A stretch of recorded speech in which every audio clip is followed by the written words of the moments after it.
La Hongrie se déchire, ou comment la télévision nationale est devenue en quelques heures le symbole d'un pouvoir qui confisque la démocratie.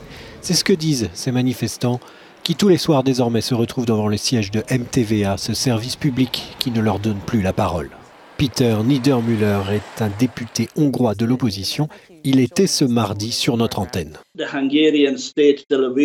La télévision publique hongroise est clairement la principale chaîne d'information pour les habitants des petits villages ou des petites villes, en dehors de Budapest ou des grandes villes.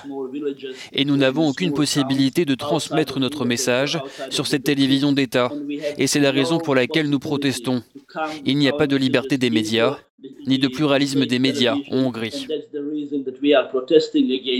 There is no media freedom and no media pluralism in Hungary at all. Viktor Orban, ou plutôt Viktator, comme le surnomment ses opposants, considère les manifestations comme non représentatives et financées de l'étranger pour lui nuire.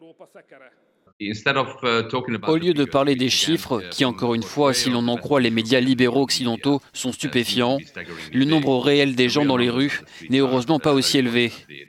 Nous voyons ces militants politiques financés activement par M. Soros au cours des dernières années se retrouver dans la foule et parmi les auteurs des attaques violentes contre la police.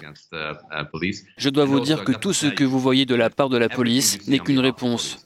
Ces violences ne viennent pas de la police, mais sont une réponse à une foule violente qui attaquait la police.